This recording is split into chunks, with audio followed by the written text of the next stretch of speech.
没留下残骸，全部牺牲。欧罗巴舰队对港和海洋作战单位。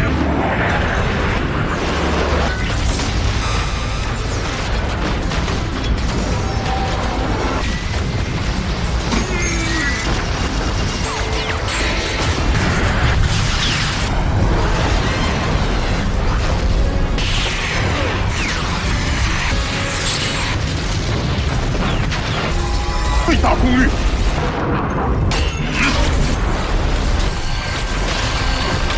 只能短暂的拖。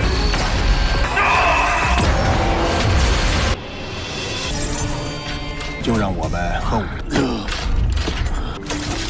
要传来消息。 Halo kalian semua, selamat datang di channel Singkat Padat. Pada video kali ini kita akan melanjutkan cerita dari serial Donghua Swellstar episode 71, yang dimana pada episode kali ini kita akan melanjutkan pertempuran antara pasukan tempur Amerika yang dipimpin oleh Moe Henderson melawan monster misterius yang bernama Golden Horde alias monster tanduk emas, yang kemarin kedatangannya sudah membuat rusuh pasukan pertahanan Amerika. Dan mari langsung saja kita melanjutkan cerita dari episode 71 serial Donghua Swellstar. Cerita ini berlanjut dengan kejutan yang tidak disangka, yang dimana Lo Feng bersama Shushin akan melangsungkan acara pernikahan. Acara pernikahan mereka sendiri terbilang sangat sederhana, walaupun mereka berdua merupakan orang golongan atas, yaitu Shushin berasal dari keluarga HR Allen, sedangkan Lo Feng merupakan kesatria terkuat tingkatan dunia. Namun acara pernikahan mereka berdua hanya dilakukan di gedung pernikahan biasa, seperti layaknya masyarakat pada umumnya.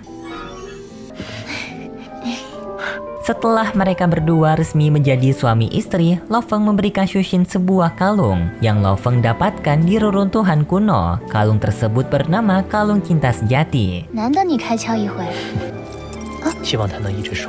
Tetapi tidak lama kemudian, tiba-tiba saja Lo Feng mendapatkan panggilan telepon dari Mayor Jenderal Lau. Kalau sekarang para kesatria Dewa Perang diminta untuk berkumpul di dunia virtual Istana Dewa Perang. Lo Feng yang mendengar itu pun menyampaikan kalau ia akan segera hadir beberapa saat lagi setelah berpamitan dengan Shushin. Sedangkan di tempat Moe Henderson, pertempuran besar antara pasukan pertahanan Amerika melawan monster raksasa yang kemarin muncul di lautan Amerika tetap berlanjut. Pasukan pertahanan Amerika mengeluarkan seluruh tembakan dari sistem pertahanannya, dimulai dari senjata laser dan persenjataan kapal tempur yang mereka fokuskan untuk menembak monster tanduk emas. Tetapi semua serangan mereka sama sekali tidak mampu membuat goresan di kulit sang monster.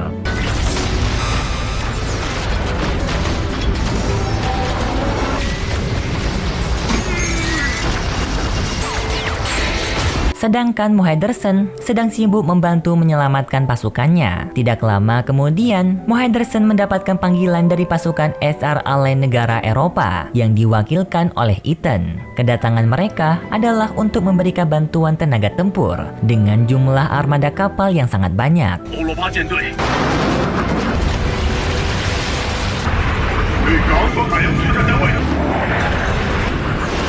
Permintaan Moe Henderson kepada armada HR Allen negara Eropa masih sama, yaitu membantu Amerika membunuh monster yang akan memasuki negara mereka. Mendengar permintaan tersebut, pasukan negara Eropa langsung mengeluarkan bantuan tempur udara dan laut untuk menyerang monster tanduk emas. Ribuan tembakan misil dari kapal selam serta kapal tempur pun dikeluarkan. Pasukan udara juga mulai menembakkan misi mereka ke monster tanduk emas. Tetapi tak disangka, serangan ribuan misil tersebut dapat dihindari oleh monster tanduk emas dengan kecepatan yang sangat tidak masuk akal. Dengan sekali kedipan, monster tanduk emas sudah berpindah tempat di atas udara.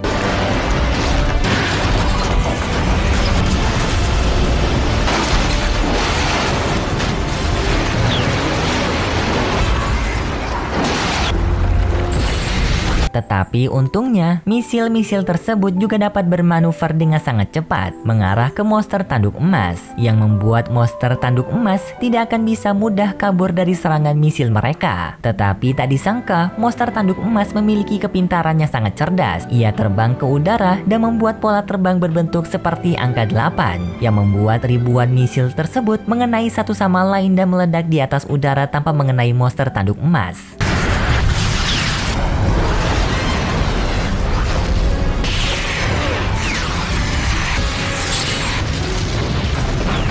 para pasukan pertahanan pun sangat kaget melihat kemampuan monster tanduk emas yang di luar nalar. Dari semua serangan misil yang padat tersebut, masa tidak ada satupun yang berhasil mengenai sang monster. Monster tanduk emas yang terbang di udara langsung dikejar oleh pasukan pesawat tempur. Namun tiba-tiba saja di saat itu, radar mereka kehilangan keberadaan dari monster tanduk emas, yang padahal monster tersebut sedang terbang tepat di atas armada pesawat tempur. Lalu monster tanduk emas menembak jatuh beberapa pesawat tempur dengan serangan hembusan beamnya. Para pasukan udara memiliki ide untuk mengalihkan perhatian dari monster tanduk emas, yang dimana mereka akan menyerang monster dengan meriam laser mereka, untuk membuat monster tanduk emas berfokus menghindari serangan udara dari pesawat tempur. Sedangkan dari bawah, armada kapal akan memulai serangan langsung ke arah sang monster, yang membuat monster tanduk emas tidak akan bisa menghindar.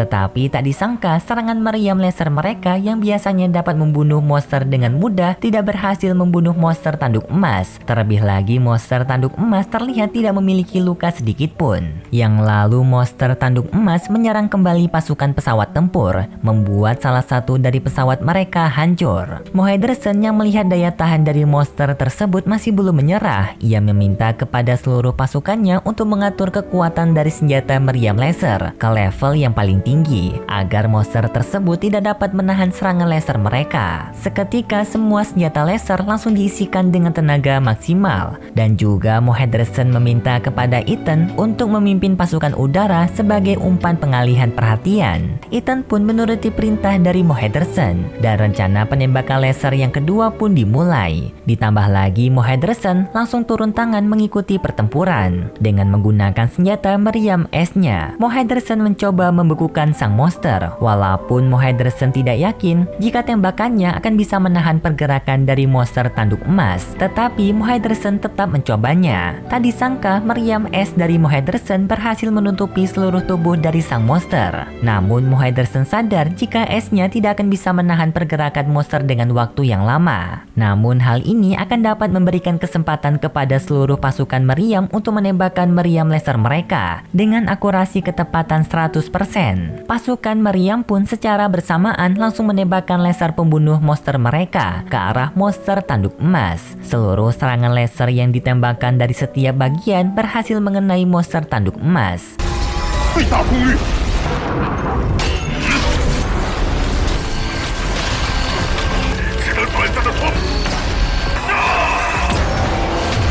Namun sayang, serangan laser kedua yang berada di level maksimal masih belum bisa mengalahkan monster tanduk emas. Padahal akibat penggunaan tenaga yang berlebihan membuat beberapa meriam laser overheat, tetapi monster itu dapat bertahan seperti tidak mengalami kejadian apapun. Hal ini membuat Mohedersen berserta sang jenderal mulai kehabisan cara untuk membunuh sang monster, karena cara terkuat yang mereka miliki sama sekali tidak mempan kepada sang monster. Bahkan sang monster masih bisa bergerak dengan sangat lincah. Lalu monster tanduk emas mulai maju menyerang benteng pertahanan dengan kepakan sayapnya, dan dengan hanya sekali kepakan membuat seluruh benteng pertahanan hancur.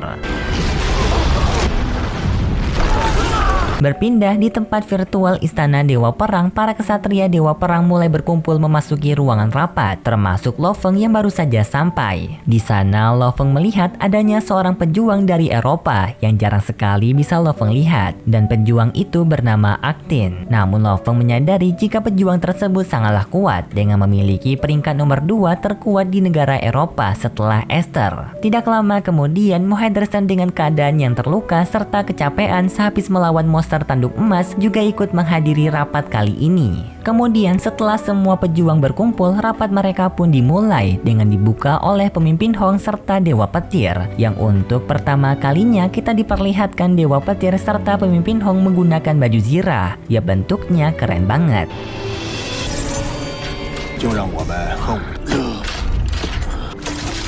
要传来消息。 Lalu pemimpin Hong menyampaikan tujuannya memanggil semua kesatria di rapat kali ini. Yang dimana baru-baru ini pemimpin Hong mendapatkan pesan dari Amerika kalau lautan mereka telah diserang oleh monster yang sangat ganas dan sangat kuat. Yang kemungkinan juga sebentar lagi monster itu akan meratakan seluruh dunia, kata pemimpin Hong. Kemudian Mo Henderson menunjukkan kepada mereka semua bentuk dari monster itu. Yang dimana dari video rekaman yang ditunjukkan oleh Mo Henderson kalau monster tersebut memiliki kemampuan pelahap yang sangat menakutkan. Ia dapat menghisap seluruh armada tempur serta armada bantuan negara Eropa sampai tidak ada yang selamat dari kejadian itu selain Mo Henderson. Bahkan Ethan yang merupakan kesatria dewa perang dari negara Eropa juga menjadi korban dari hisapan monster tersebut. Total korban yang telah dilahap oleh monster itu mencapai 50.000 lebih.